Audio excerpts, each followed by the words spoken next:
जय श्री राम दोस्तों। हमारी आज की कहानी है बहू का षड्यंत्र। गहरी सोच में डूबी 28 साल की माया अपने कमरे में आराम से कुर्सी पर बैठी गहराई से अपनी जिंदगी के ताने बाने का कोई खोया हुआ सिरा खोजने में लगी हुई थी कि अचानक उसके कानों में उसकी सासू माँ राधा जी की आवाज पड़ी। माया बेटा, माया, आराम कर रही हो क्या? नहीं माँ जी, बस ऐसे ही बैठी थी, माया ने उत्तर दिया। यह लो गुलाब जामुन खाओ और मुंह मीठा करो। राधा जी गुलाब जामुन का डिब्बा माया के सामने रखते हुए बोली। वह जानती थी कि उनकी प्यारी बहू माया को गुलाब जामुन बहुत पसंद है। डिब्बे में से माया ने एक गुलाब जामुन उठाते हुए बोला, माँ जी, यह गुलाब जामुन किस खुशी में खिला रही हो? कहाँ से आया है यह डिब्बा? अरे, ये पिछली गली वाली मालती जी हैं, यहाँ से आया है, उनके प्यारा सा पोता हुआ है। बस इतना सुनना था कि माया के चेहरे के रंग बदल गए और आंखें गुस्से से लाल हो गईं। हाथ में उठाया हुआ गुलाब जामुन उसने हाथ घुमाकर जोर से फेंक मारा, जो बड़ी ही दूर जाकर गिरा। माथे में बल डालकर वह सासू माँ पर चिल्लाते हुए बोली, आपको शर्म नहीं आती माँ जी? यह शादी के 5 बरस भी आपकी खुद की बहू की गोद सूनी पड़ी है और आप हैं कि दूसरे के घर लल्ला आने की खुशियां मना रही हैं, मिठाइयां बांट रही हैं, गुलाब जामुन खिला रही हैं। थोड़ी बहुत शर्म है आपको या नहीं? आज के बाद आगे से मेरे साथ ऐसी हरकत की तो मुझसे बुरा और कोई नहीं होगा, समझी आप? अब निकल जाओ मेरे कमरे से, जाओ, मुझे अकेला छोड़ दो। माया की आंखें बंद थीं और कानों पर हाथ रखकर चिल्लाई जा रही थी। राधा जी बहू का ऐसा बर्ताव देखकर सहम गई, मानो उनके अपने कानों पर विश्वास नहीं हो रहा था। माया का ऐसा रूप देखकर उनकी स्थिति ऐसी थी जैसे काटो तो खून नहीं। मोती जैसे कई आंसू एक दूसरे को ढकेलते हुए उनके गालों पर गिरने लगे। अपने ही पल्लू में अपना मुंह छुपाए वह अपने कमरे में आ गई और भगवान की प्रतिमा के आगे सिर झुकाकर रोने लगी। तभी कमरे में राधा जी के पति लोकेंद्र कुमार जी प्रवेश करते हैं और राधा जी को ऐसा रोता हुआ देखते हैं तो हैरान रह जाते हैं। राधा, क्या हुआ? तुम ऐसे क्यों रो रही हो? क्या आज फिर बहू ने कुछ तुमसे कहा? कुछ नहीं जी, बस ऐसे ही आंख भर आई। राधा जी अपने आंसू साफ करते हुए कहती हैं। तो फिर बिना कारण तुम्हारी आंखों में ये आंसू कैसे? वे अपनी पत्नी को अपने पास बिठाकर उनका हाथ अपने हाथ में लेकर पूछते हैं, बताओ मुझे, कुछ ना छिपाओ। राधा जी रोते हुए अपने पति को सारी बात बताते हुए बोलती हैं, हमारी बहू की हालत क्या से क्या हो गई है। जो बहू बेटी की तरह हमारी सेवा करती थी, इतना मान सम्मान देती थी, हमारी एक आवाज पर दौड़ी चली आती थी, आज उसी बहू ने मेरे साथ इतना बुरा बर्ताव किया। लोकेंद्र जी बोले, माया के बदले हुए स्वभाव का आभास तो मुझे पहले काफी समय हो चुका था, परंतु वह ऐसा बर्ताव करेगी इसकी मुझे उम्मीद नहीं थी। राधा जी पति की बात पर बोलती हैं, मुझे दुख इस बात का नहीं है कि माया ने ऐसा बर्ताव किया, मुझे तो दुख माया की स्थिति देखकर होता है कि काश उसकी गोद भी हरी हो जाती, हमारा घर भी बच्चों की किलकारियों से गूंज उठता। पत्नी की बात का उत्तर देते हुए लोकेंद्र जी राधा जी को समझाते हुए बोलते हैं, परंतु राधा, यह सब मनुष्य के हाथ में कहाँ है, यह तो भगवान के हाथ में है। मैं भगवान से यही प्रार्थना करता हूँ कि माया को भी यह बात समझ में आ जाए कि समय से पहले और भाग्य से अधिक मनुष्य को कुछ नहीं मिलता। भगवान माया को धैर्य दे। चलो, तुम टेंशन मत लो, मैं अभी तुम्हारे लिए ठंडी ठंडी कुल्फी लेकर आता हूँ। वह कुल्फी लेने बाहर चले जाते हैं। लोकेंद्र जी और राधा जी के विवाह को 32 वर्ष हो चुके थे। अपने छोटे से आशियाने को बड़े स्नेह से संजोया था दोनों ने। लोकेंद्र जी एक विद्यालय में गणित के अध्यापक थे। क्या दिमाग पाया था उन्होंने! दिमाग था या कोई कैलकुलेटर या कोई कंप्यूटर। गणित के कठिन से कठिन सवाल चुटकी बजाते हल कर देते थे। यही कारण था कि लोग उन्हें चलता फिरता कैलकुलेटर कहते थे। लोकेंद्र जी बड़े ही कड़क दृढ़ रूलों वाले व्यक्ति थे, परंतु दिल के बड़े पारदर्शी और दयालु व्यक्ति थे। उनकी दयालुता और नरम दिल का अंदाजा इस बात से लगाया जा सकता था कि विद्यालय से आने के बाद सप्ताह में 3 दिन गरीब बच्चों को गणित पढ़ाया करते थे, वो भी बिल्कुल मुफ्त। वहीं दूसरी ओर राधा जी होम मेकर थी, शांत स्वभाव वाली महिला, जिनका मन ममता और स्नेह से भरा हुआ था।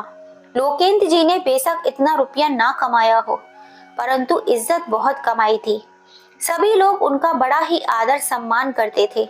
बच्चे, जवान, कॉलोनी का हर व्यक्ति उनको देखते ही उनके पैर छूने नहीं भूलता था।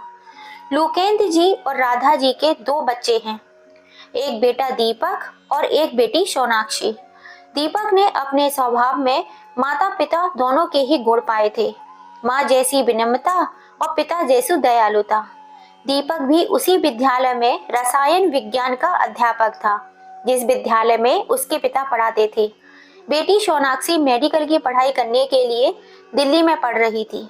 वह बस छुट्टियों में ही घर आती थी। दीपक अपनी बहन से बहुत प्यार करता था। लोकेंद्र जी और राधा जी अपने दोनों बच्चों को जी जान से प्रेम करते थे, दोनों पर बड़ी ममता लुटाते थे और साथ साथ अपनी बहू माया को भी वे दोनों से अत्यधिक प्रेम करते थे।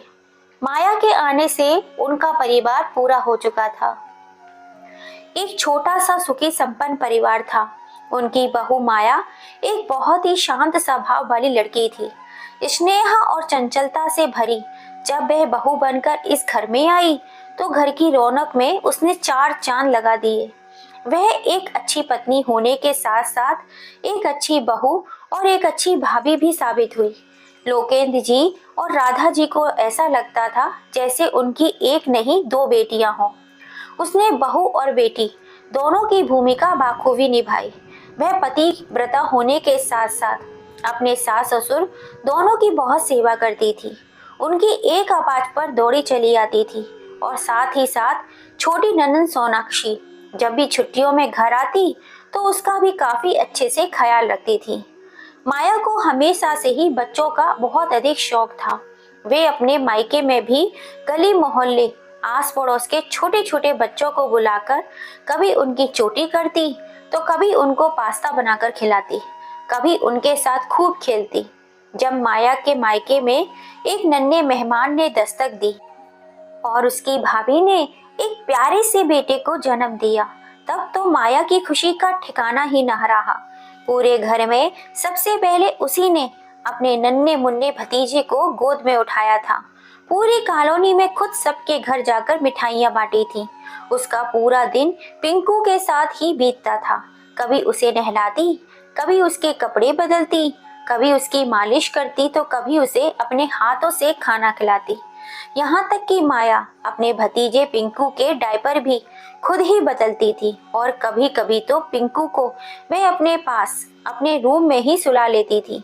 यह सब देखकर उसकी भाभी कई बार उससे मजाक करती थी कि माया, जब तुम्हारी शादी हो जाएगी तो पिंकू का सारा काम मुझे ही करना पड़ेगा। उफ, मैं कैसे संभालूंगी इस शैतान को।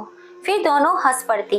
कभी माया की भाभी मजाक में उसे छेड़ते हुए कहती, माया, तुमने तो माँ बनने की पूरी ट्रेनिंग अभी से ले ली है, चलो अच्छा है, अभी प्रैक्टिस हो गई। इस बात पर माया शर्मा कर अपना मुंह छुपा लेती थी, परंतु उस अभागन को क्या मालूम था कि शादी के 5 बरस बाद भी वह संतान सुख से वंचित रहेगी।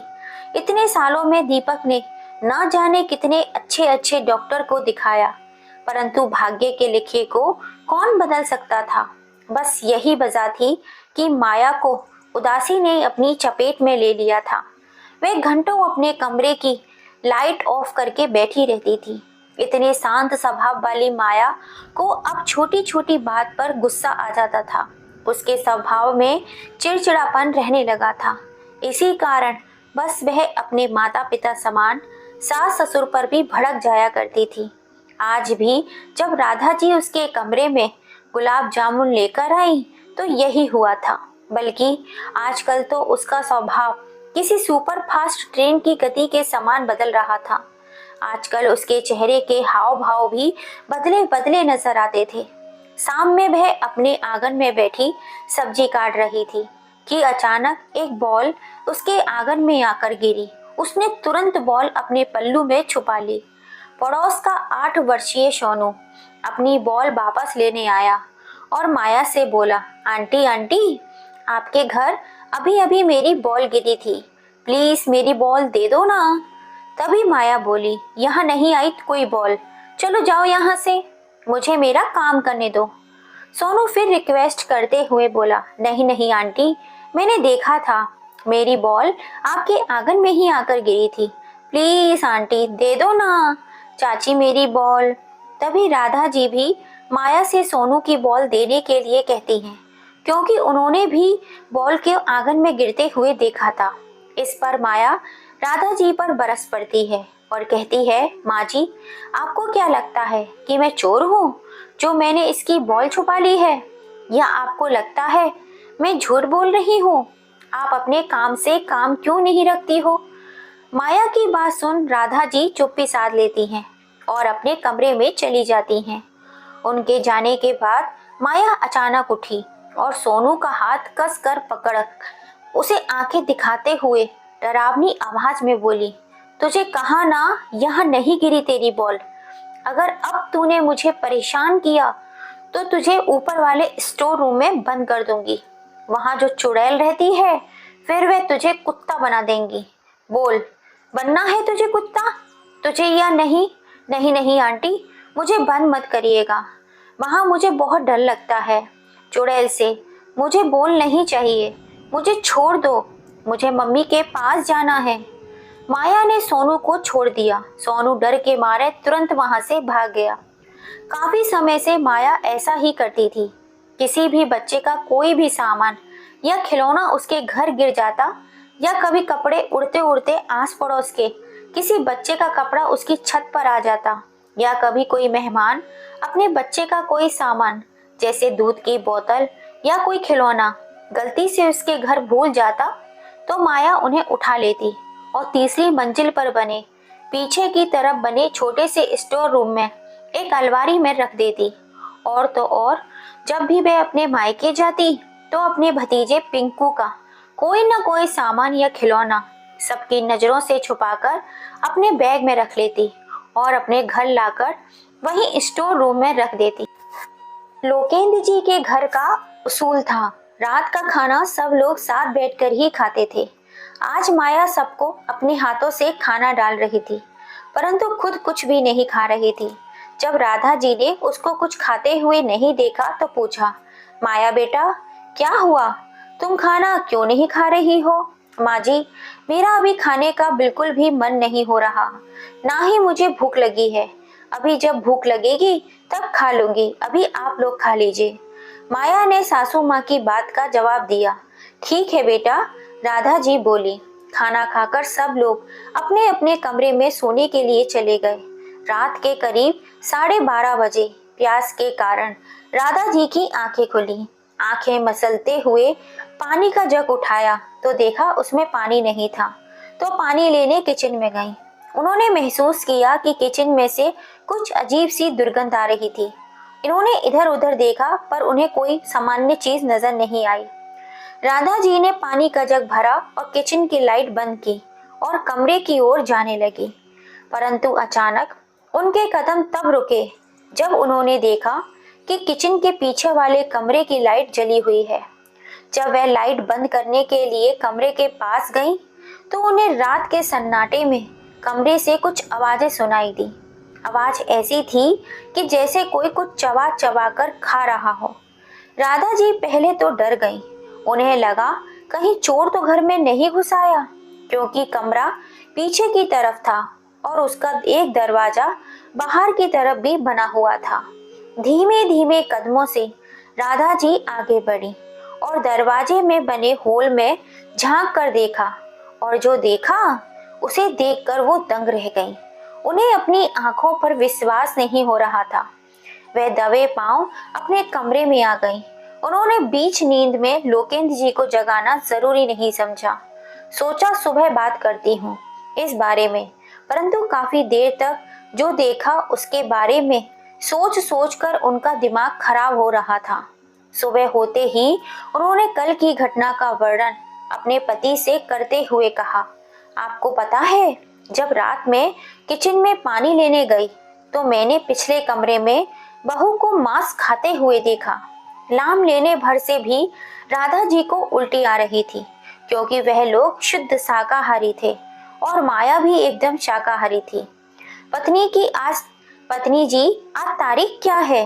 लोकेंद्र जी ने राधा जी से पूछा। जी, आज तो 1 जुलाई है।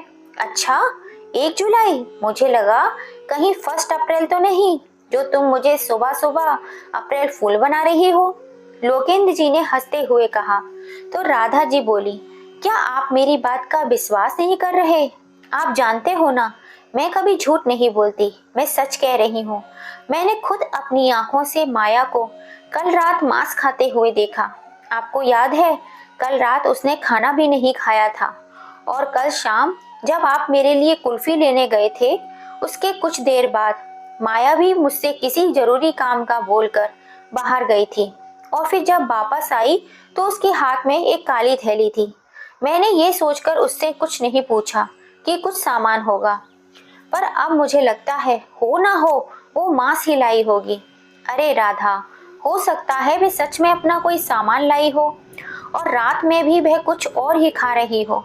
तुम्हें कैसे पता कि वह मांस ही था? लोकेंद्र जी ने पत्नी की बात को काटते हुए कहा। तो राधा जी ने भी कुछ और समझकर उन्होंने उस रात खुद अपनी आंखों से देखा दृश्य अपने दिमाग से निकाल दिया, यह सोचकर कि हो सकता है कि मैं ही गलत हूँ। दोपहर में माया खाना खाने के बाद अपने कमरे में आराम करने गई और सोने लगी, परंतु उसकी नींद उसकी सहेली निशा के फोन से टूट गई।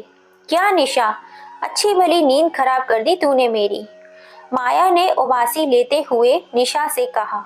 निशा बोली, जो खुशखबरी देने के लिए मैंने तुझे फोन किया है, वह खुशखबरी सुनकर तू सच में सोएगी नहीं। माया ने भी उत्सुकता से पूछा, अब बता भी दे, क्या खुशखबरी है? तुझे याद है मेरी जेठानी की भाभी, जिसके बारे में मैंने तुझे एक बार बताया था, उस बेचारी को भी शादी के 7-8 बरस बाद भी बच्चे नहीं हुए थे। किस्मत किस्मत डॉक्टर को दिखाया, क्या क्या टोटके नहीं किए उसने, पर सब बेकार। लेकिन जब उसने तांत्रिक बाबा का बताया हुआ उपाय किया तो बस, फिर 2 माह के बाद ही उसकी गोद हरी भरी हो गई। उसने डॉक्टर के सारे चेकअप भी करवा लिए, माँ और बच्चा दोनों स्वस्थ हैं। निशा की बात सुन माया चहक उठी और बोली, क्या सच में वह माँ बनने वाली है तांत्रिक बाबा के उपाय से? निशा ने कहा, हाँ माया, हाँ, मेरी जेठानी का अभी सुबह ही फोन आया था यह खुशखबरी सुनाने के लिए। उन्होंने ही मुझे सच बताया। मैंने तांत्रिक बाबा का पता लगा लिया है। तू भी बाबा का बताया उपाय करके देख ले। भगवान ने चाहा तो जल्द ही तेरी गोद भी भर जाएगी। नन्ना मुन्ना तेरे आंगन में खेल रहा होगा। निशा की बात सुन माया बोली, निशा, तू ही मुझे उस तांत्रिक बाबा के पास ले चलना। तुझे तो पता ही है मेरी सास मुझ पर कितनी नजर रखती है, कितनी पाबंदियां लगाती है। निशा बोली, देख, तेरे साथ जाना तो मेरे लिए संभव नहीं है, परंतु इस बारे में तू अपनी सासू माँ से बात क्यों नहीं करती? तेरी सास तो तुझे कितना प्रेम करती है, जान देती है तुझ पर, और फिर पोता पोती का सुख तो उन्हें भी चाहिए। आखिरकार निशा माया की बात का उत्तर देते हुए कहती है। निशा की बात सुन माया बोली, बात तो तू ठीक कह रही है, चल फिर आज रात में माँ, बाबूजी और दीपक से इस बारे में बात करती हूँ। इतना कहकर माया फोन रख देती है और अब उसे इंतजार था रात का। रात में जब सब लोग खाना खाने के लिए आए तो मौका देखकर माया ने अपनी सासू माँ और बाबूजी को संबोधित करते हुए कहा, माँ, बाबूजी, वह आज मेरी सहेली निशा का फोन आया था। वह किसी तांत्रिक बाबा के उपाय के बारे में बता रही थी। उसकी जेठानी की भाभी माँ बनने वाली है, वरना वह भी मेरे तरह बच्चे की उम्मीद खो बैठी थी। क्यों ना हम भी बाबा से जाकर मिलें? माया की बात सुन दीपक तुरंत माथे पर बल डालते हुए बोला, क्या माया, तुम पढ़ी लिखी एजुकेटेड लड़की हो, किन अंधविश्वास बाबाओं के चक्कर में पड़ रही हो तुम। दीपक की बात पर राधा जी ने भी हाँ में हाँ मिलाते हुए कहा, हाँ बेटा माया, यह बाबा लोग बड़े ही पाखंडी किस्म के होते हैं। आज के युग में ऐसे पाखंडी लोगों पर विश्वास करना खतरे से खाली नहीं है। माया मन में आस लिए बोली, परंतु माँ जी, हम लोग इतने डॉक्टर्स को दिखा चुके हैं, जितने जतन कर चुके हैं, अगर एक बार बाबा का बताया हुआ उपाय भी कर लेंगे तो हो सकता है हमारी मुश्किल का हल निकल जाए। माया की बात सुन लोकेंद्र जी उसे समझाते हुए बोले, बेटा वही तो हम तुझे समझाने का प्रयास कर रहे हैं कि संतान होना या ना होना भगवान के हाथ में है। जब भगवान की कमी बड़े बड़े डॉक्टर्स साइंटिस्ट ना पूरी कर पाए तो ये पाखंडी बाबा लोग क्या करेंगे। बेटा माया, तुम चिंता मत करो, मैंने अपने एक सहयोगी से बात की है, उनकी बहू कनाडा में बच्चों की डॉक्टर है। हम लोग एक बार उनको दिखाएंगे, भगवान ने चाहा तो सब ठीक हो जाएगा। बेटा तुम भगवान पर आस्था बनाए रखो। जब माया की बात कोई नहीं सुनता, वह मन मसोस कर रह जाती है। सब लोग खाना खाकर अपने कमरे में चले जाते हैं और सो जाते हैं। अगर कोई जाग रहा होता है तो वह थी माया। मन ही मन खुद से बातें करते हुए कहती है, माँ जी और बाबूजी को तो क्या फर्क पड़ता है, उनके हैं ना दो दो बच्चे, संतान के सुख से तो वंचित मैं हूँ। और ये दीपक, यह तो मर्द है, इनको क्या पता माँ बनने की पीड़ा क्या होती है। आखिर सवाल तो सिर्फ औरत पर ही उठते हैं, सुनना तो औरत को ही पड़ता है। यहाँ कोई तेरी पीड़ा नहीं समझने वाले माया, तुझे खुद ही हिम्मत करनी पड़ेगी। एक बार बस घर में नन्ना मुन्ना या मुन्नी आ जाए, फिर सब लोग खुश हो जाएंगे और सबसे ज्यादा तो माँ और बाबूजी खुश होंगे, जो अब मेरा इतना विरोध कर रहे हैं। यह सब सोचते हुए माया सो जाती है। अगले दिन शाम में माया सासू माँ से अपनी सहेली के यहाँ जाने का बोलकर निशा के बताए हुए पते पर निकल पड़ती है। माया कई ऑटो वाले को रोककर काली पहाड़ी तक चलने के लिए पूछती है, परंतु कोई ऑटो वाला उस पते पर जाने को तैयार न हुआ। उनका कहना था कि यह जगह कुछ सही नहीं है। कुछ देर बाद एक ऑटो वाला थोड़ा अधिक किराया लेकर वहां चलने को तैयार हो जाता है।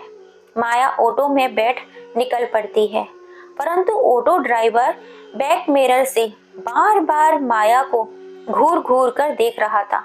तो माया ने थोड़े सख्त लहजे में कहा, भैया आप आगे देखकर ऑटो चलाइए, यह बार बार पीछे क्या देख रहे हो। मैडम जी, वैसे आपको काली पहाड़ी में क्या काम है, ऑटो वाले ने माया से पूछा।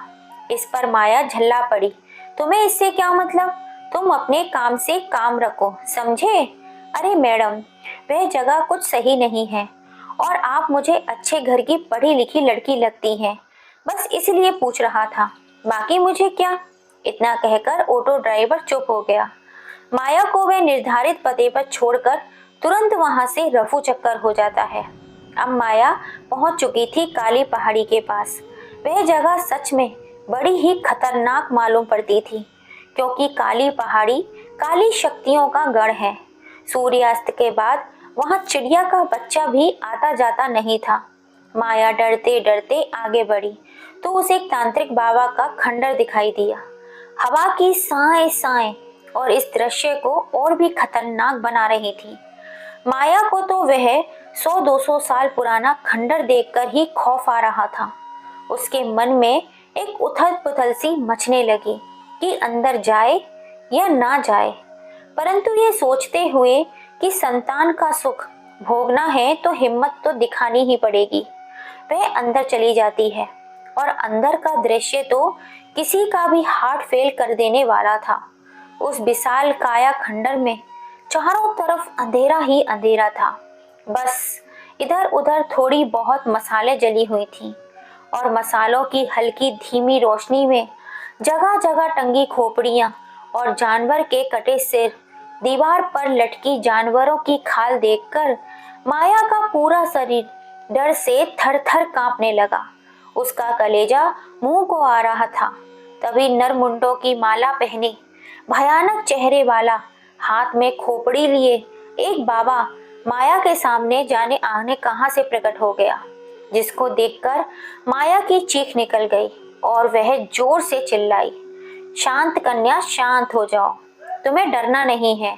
अगर संतान की सुख प्राप्ति चाहती हो तो तुम्हें हिम्मत से काम लेना होगा। बाबा ने अपना स्थान ग्रहण करते हुए कहा। बाबा की इस बात को सुन माया भौचक्की रह जाती है और बाबा से पूछती है, बाबा आपको मेरी समस्या का कैसे पता चला? कन्या, हम सब जानते हैं तुम्हारा भूतकाल, वर्तमान काल और भविष्य, सब कुछ, और साथ ही यह भी जानते हैं कि विवाह के 5 वर्ष बाद भी तुम संतान सुख से वंचित हो। इतना सुना था कि माया तो बाबा के पैरों में जा गिरी और बोली, बाबा आप महान हैं, आप सब जानते हैं, आप ही मेरी समस्या का समाधान कर सकते हैं। बाबा ने माया के सिर पर हाथ रखा और आंखें बंद करके कुछ अजीब गरीबों मंत्रों का उच्चारण करने लगे। फिर बोला, कोई बला है जो तेरी किसको को बांध रखा है, तोड़ना पड़ेगा, इस शक्ति को तोड़ना पड़ेगा। बाबा की बात सुन माया डरते डरते बाबा से पूछती है, बाबा मेरी मदद कीजिए, कोई उपाय बताइए। बाबा माया को एक काला धागा देते हुए कहते हैं, ये ले कन्या, इसे सुबह के 6 बजे से संध्या के 6 बजे तक, यानी सूर्य उदय से लेकर सूर्य अस्त तक तुझे अपनी पीठ पर बांधना है और यो मंत्र बताऊं, उस हर रात को अपने पति को सोने के बाद उसके सिर पर हाथ रखकर 1000 बार उच्चारण करना है। इसी मंत्र से वह काली शक्ति कमजोर पड़ेगी, इसी से तेरी समस्या हल होगी। माया ने कहा, बाबा क्या इतना करने से मेरी गोद हरी भरी हो जाएगी? बाबा दहाड़ते हुए बोला, नहीं कन्या, यह कोई एक दिन का कार्य नहीं है, समय लगेगा, इसमें बहुत ज्यादा समय लगेगा। धीरे धीरे उस शक्ति को तोड़ना होगा। तुझे महाशिवरात्रि की रात तक प्रतीक्षा करनी होगी।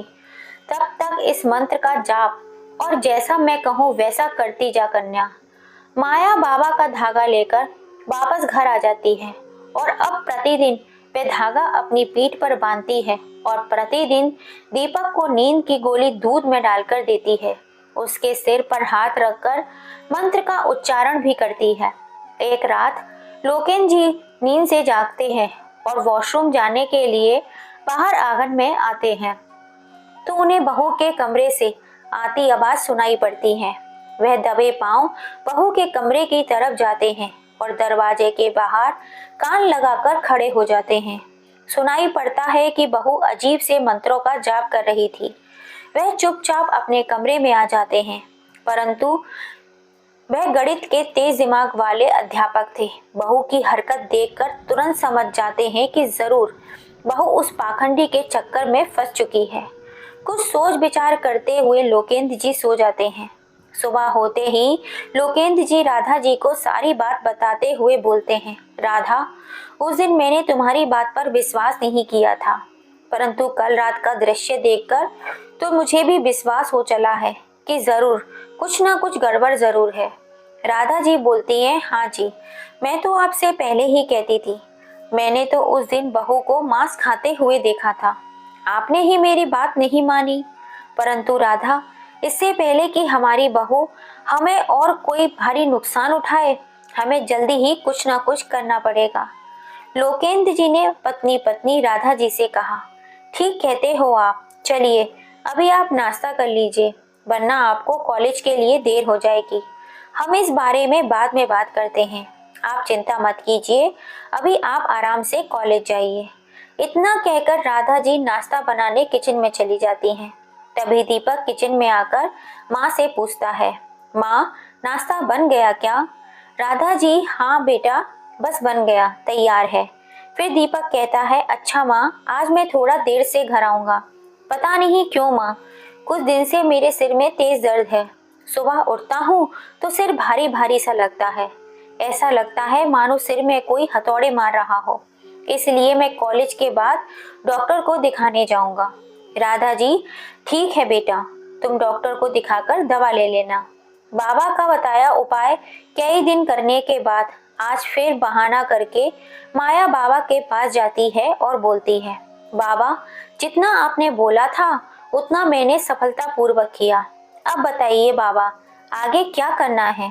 बाबा दहाड़ते हुए बोलता है, बलि बलि देनी होगी तुझे, एक सुहागन की बलि। इतना सुनते ही माया चौंक उठती है। बाबा, बलि? यह आप क्या कह रहे हैं? यह तो हत्या होगी, यह तो पाप होगा बाबा।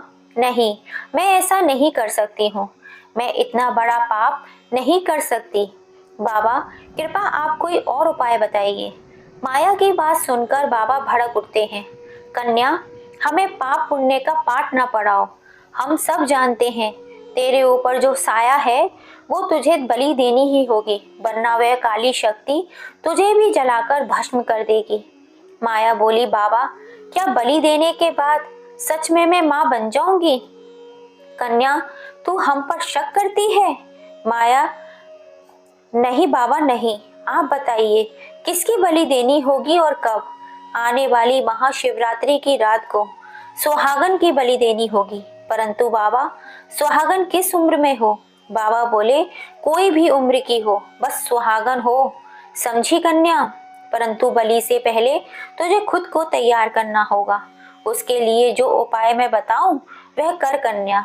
माया घर जाती है, परंतु उसके दिमाग में बस एक ही सवाल टिक टिक कर रहा था, बलि बलि बलि। यह तो बाबा ने बड़ा सख्त उपाय बता दिया। अब मैं एक सुहागन कहाँ से लाऊं बलि के लिए? तभी उसके दिमाग में उसकी सासू माँ की छवि उभरी।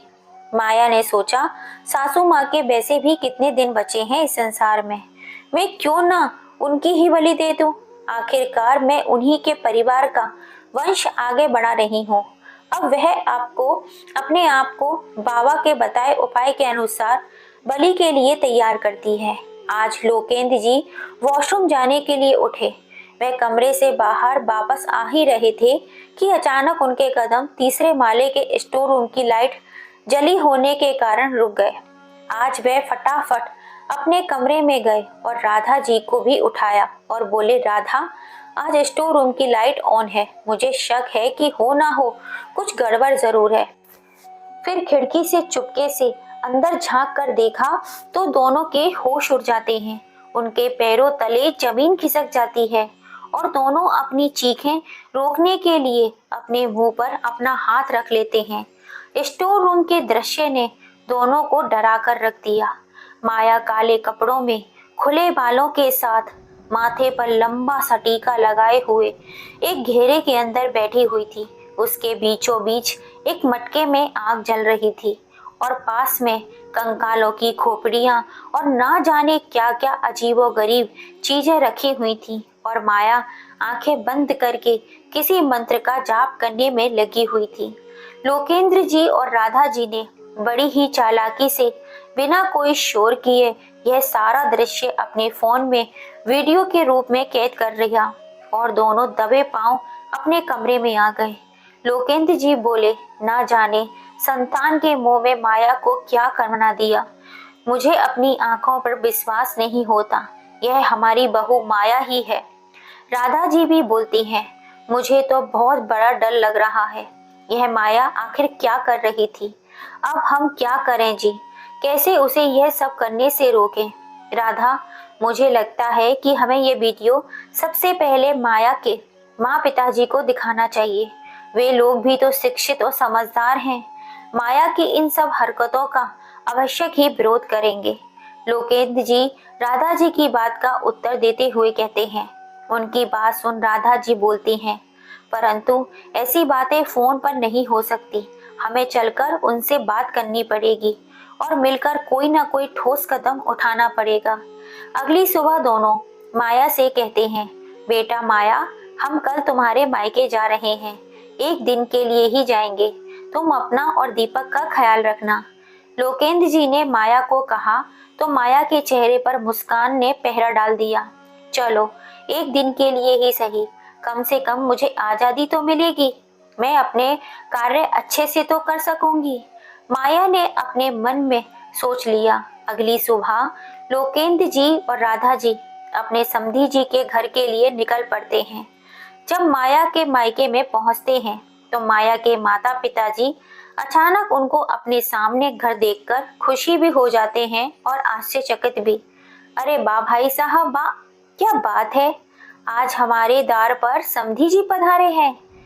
पिताजी मुस्कान भरे चेहरे से कहते हैं, हाँ भाई, बस मिलने का मन हो रहा था तो चले आए।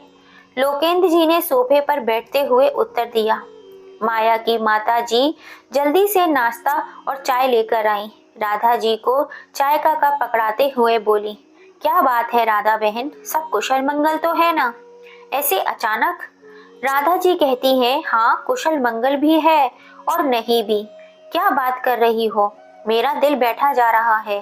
माया ठीक तो है ना? माया की माँ ने घबराते हुए पूछा तो लोकेंद्र जी बोले, नहीं, माया ठीक नहीं है। इतना सुन माया के माता पिता चौंकते हुए खड़े होते हैं। अरे भाई जी, भाभी जी, ऐसी कोई बात नहीं है, माया ठीक है, बस कुछ दिनों से उसके सिर पर भूत सवार हो गया है। लेकिन किस बात का भूत सवार, आप लोग खुद देख लीजिए। लोकेंद्र जी ने माया का बनाया हुआ वीडियो फोन पर चलाकर सबके सामने रख दिया। माया का पागलपन देख उसके माता पिता बहुत छक्के रह गए। उनकी आंखें फटी की फटी रह गईं। उन्हें विश्वास नहीं हो रहा था कि यह माया है।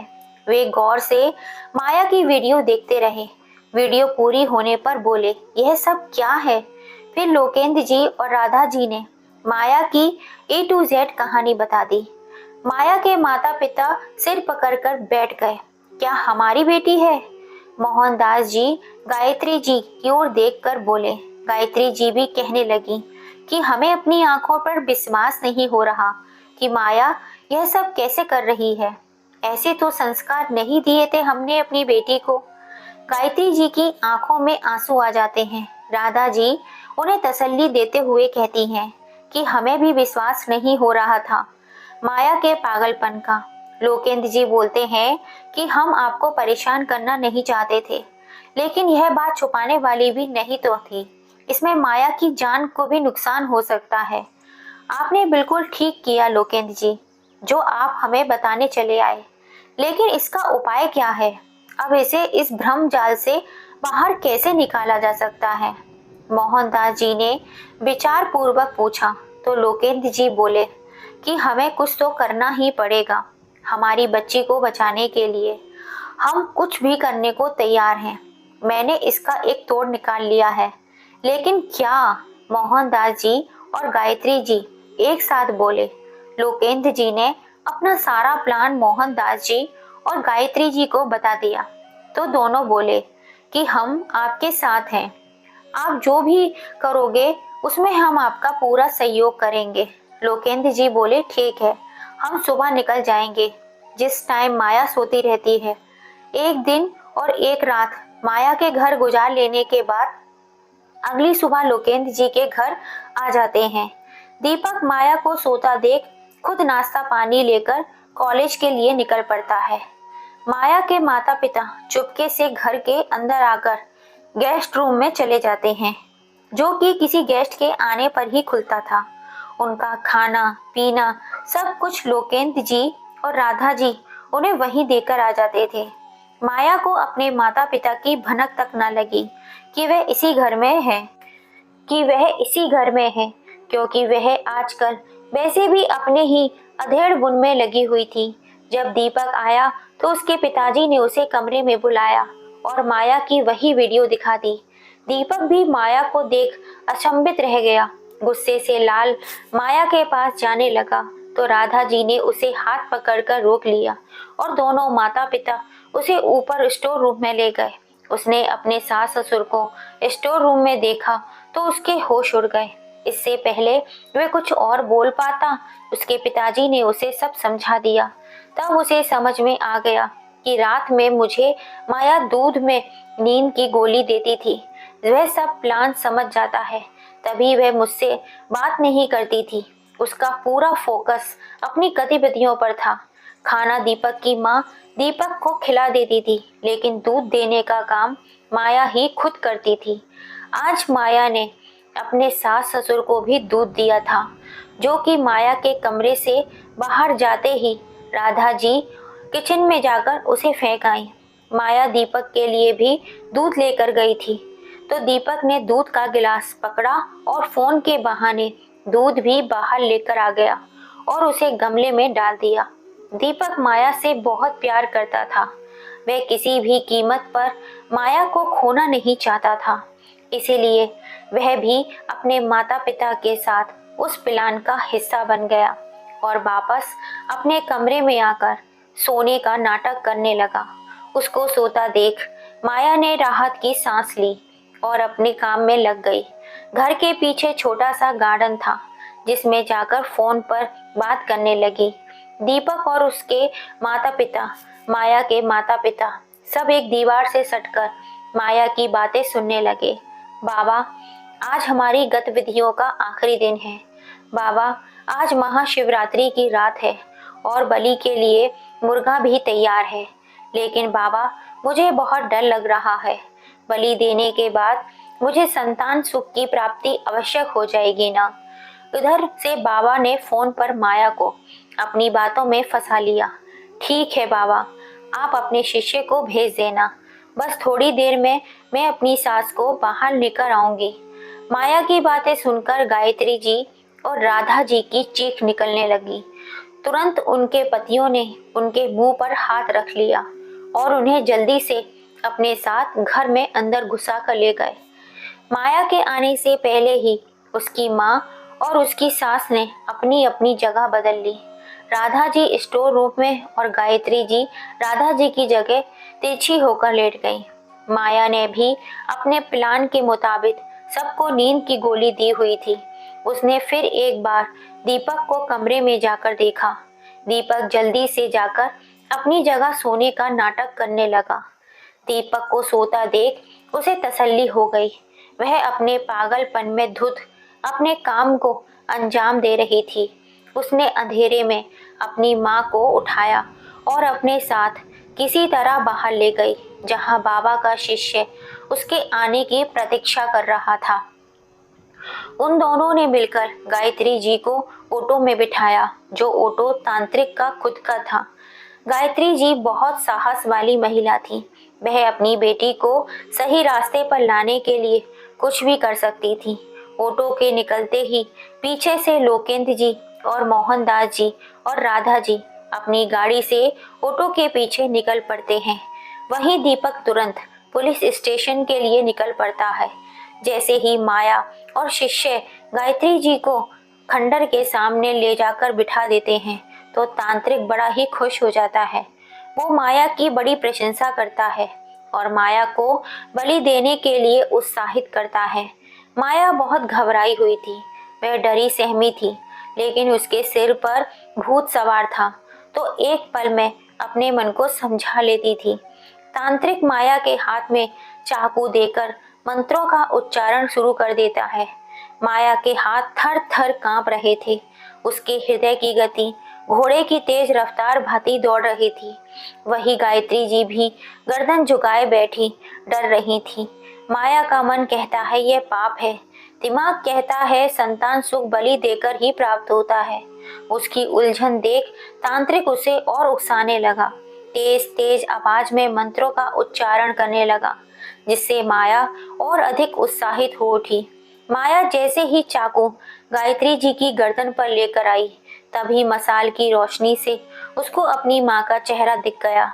उसके हाथ से चाकू नीचे गिर पड़ा। उसकी आंखें फटी की फटी रह गईं।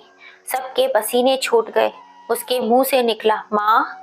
गायत्री जी ने माया को एक जोरदार तमाचा डर डाला तो तांत्रिक भी चौंक उठा और माया के हाथ में चाकू नीचे गिरा देख क्रोधित हो उठा। उसने कहा, ए कन्या, इस चाकू को उठा और बार कर। समय निकलता जा रहा है। आज बलि नहीं दी तो कभी नहीं दे पाएगी और उम्र भर संतान सुख से वंचित रहेगी। नहीं, मैं बलि नहीं दूंगी। यह मेरी माँ है। तांत्रिक और अधिक क्रोधित हो उठा। तुझे इस बात से कोई मतलब नहीं है कि यह कौन है, सास है या माँ है। चाहे सास हो या माँ हो, तुझे बलि देनी ही पड़ेगी। नहीं, मैं नहीं दूंगी बलि। तांत्रिक ने क्रोध में आकर जैसे ही नीचे से चाकू उठाया, गायत्री जी की गर्दन पर वार करने ही वाला था, परंतु लोकेंद्र जी और मोहनदास जी, राधा जी सब वहां पहुंच जाते हैं। तांत्रिक के हाथ से चाकू नीचे गिर जाता है।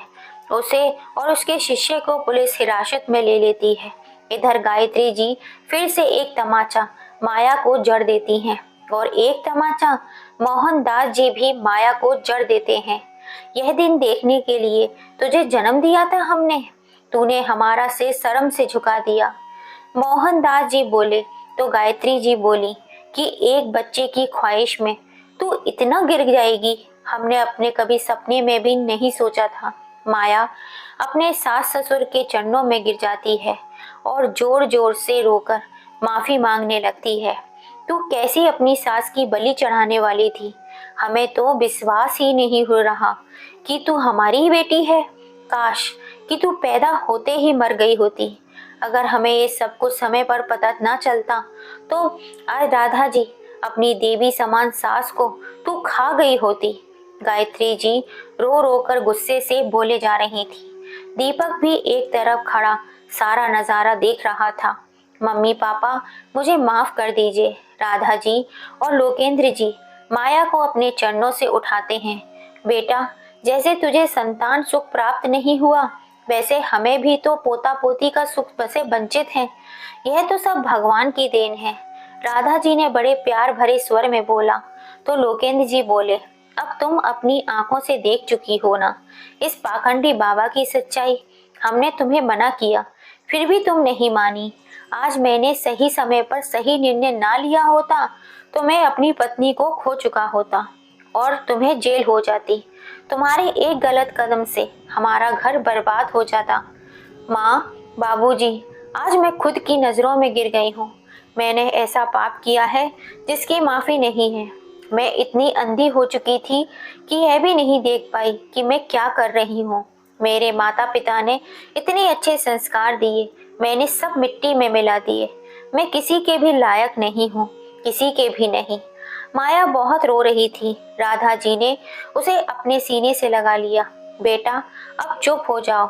बच्चे नादानी में ना जाने कैसे कैसे कदम उठा लेते हैं, तो बड़ों का फर्ज होता है उन्हें सही राह पर लाना। तुम्हें गलती का एहसास हो गया, यही हमारे लिए काफी है। माया अपने माता पिता से भी माफी मांगती है। सब घर जाते हैं। उसके माता पिता उसे माफ तो कर देते हैं, लेकिन उससे दूरी बना लेते हैं। कहते हैं इसके लिए यही सजा है, अब जब हम इससे दूर रहेंगे। माया बहुत रोती है, लेकिन मोहनदास जी और गायत्री जी अपने फैसले पर अटल रहते हैं। उधर पुलिस उस ढोंगी से सब उगलवा लेती है तो पता चलता है वह सुहागन की बलि देकर उनका रक्त काली शक्तियों के शैतान के चरणों में चढ़ाकर काली शक्तियां प्राप्त करना चाहता था। उसे आजीवन कारावास की सजा सुनाई जाती है। माया अपने किए पर बहुत शर्मिंदा थी। वह ना तो खुद से और ना ही किसी और से नजरें मिला पा रही थी। राधा जी और लोकेंद्र जी ने एक छोटी बच्ची गोद लेने का निर्णय लिया। वह अनाथ आश्रम से 3 माह की बच्ची गोद ले आते हैं, जिसे देख माया बहुत खुश हो जाती है और उसे अपने सीने से लगाकर बहुत रोती है।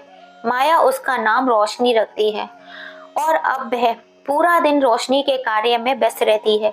उनका घर रोशनी की किलकारियों से गूंज उठा था। माया रोशनी को इतना प्यार करती थी कि कोई सगी माँ भी ना कर सके।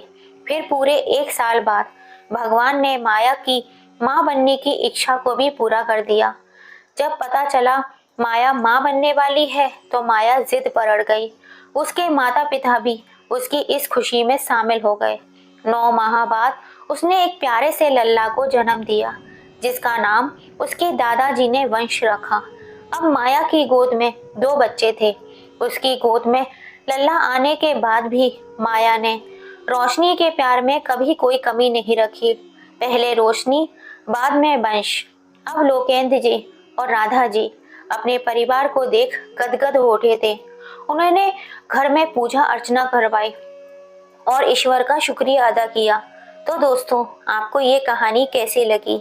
तभी तो कहते हैं ईश्वर जो करता है अच्छे के लिए ही करता है। देर जरूर होती है पर अंधेर नहीं होती। कभी भी किसी भी वजह से तांत्रिक बाबाओं के चक्कर में ना पड़े। ये हमेशा घर को बर्बाद करते हैं।